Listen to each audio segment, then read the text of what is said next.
It's unbelievable what we're seeing when we look down at Washington, D.C. right now. We've got Donald Trump 2.0. Who thought that was going to happen? And he's worse than before, if we even thought that was possible. Blatantly disregarding Supreme Court orders, threatening to deport American citizens, accepting a $400 million plane as a bribe from a foreign government. This is what we're dealing with. And then, of course, we've got Elon Musk. Don't believe that he's really going away. And by the way, the damage that he has wrought to our institutions probably can't be fixed. But that's okay, because as I was discussing with some of you, we're going to put it back together better than before. We're kidding ourselves if I was a school board member for 2 terms, the Department of Education didn't work perfectly for everybody, the Department of Housing and Urban Development. We're going to make sure that our government really works for the people. And that starts with taking back the House of Representatives and making Hakeem Jeffries the Speaker. Because in its current form, we've got Mike Lawler. He's basically doing whatever Donald Trump says and whatever Elon Musk says, and calling himself a moderate. And we all know that he is not a moderate. He sold out our community last week. He ripped away health care from 230,000 people. 44% of my county, Rockland County, depends on Medicaid for their health care. And he took it away while lying through his teeth the whole way. He defunded Planned Parenthood that provides life-saving health care for women and men in this country. I have a daughter going off to college, as I was saying to a couple of you. She has fewer rights than I did in 1990 when I went off to college. I was born in 1972, the year before Roe versus Wade. And it's outrageous. And we are not going to stand for it anymore.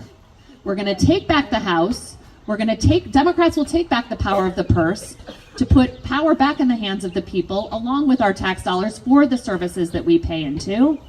And we're going to investigate the hell out of these people. Absolutely. We are going to investigate the grift and the corruption and the lawlessness. It will not stand. But that means, thank you, but that means we all have a lot of work to do between now and next year. So why me?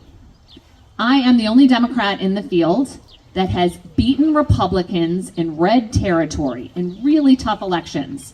And not just for myself. After I ran for the school board and served 2 terms, a very purple county legislative seat opened up that had been made more red to make it harder for my predecessor to win. And I stepped up to run, but not just for myself.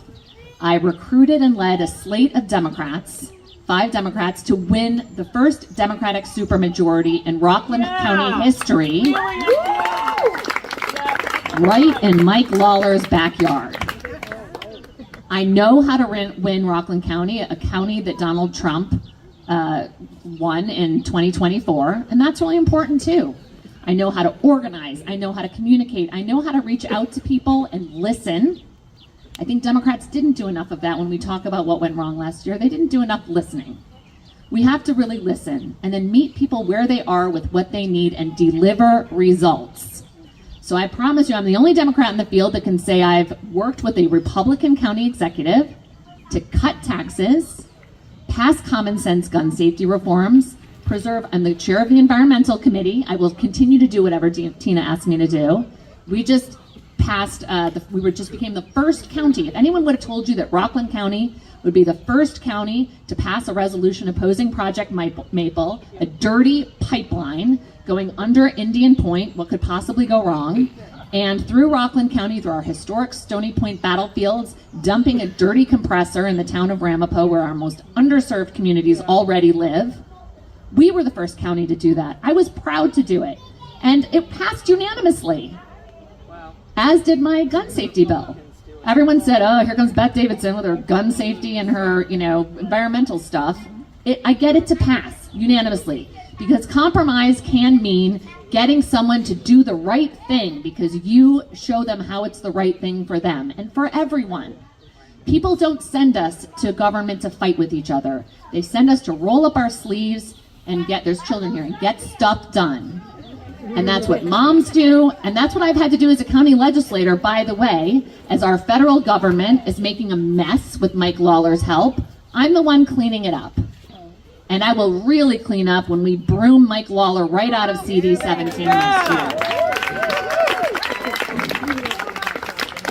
So I'm really grateful to have had the support of so many people. I walk into this race with 30 endorsements from my side of the river, but stay tuned. There's going to be more on this side of the river because people know that I do what I say. I work really hard and I lift up other people along with me. We've got one of our interns, Ethan, here, along with my campaign manager, Molly Krause. And starting last week, we started going out and petitioning and knocking doors for other candidates. I know how important local races are. If you're a candidate or working on a local race, raise your hand. We really need that to happen this year. Local races are so important. That's who we were talking about. That's who picks up your trash. That's who makes sure your downtowns have the resources they need. And so thank you for everyone who's getting out and running and working for local elections. And we're going to be helping do that at Team Davidson up and down the ballot.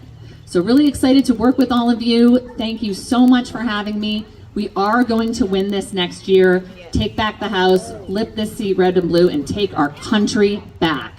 Thank you very much.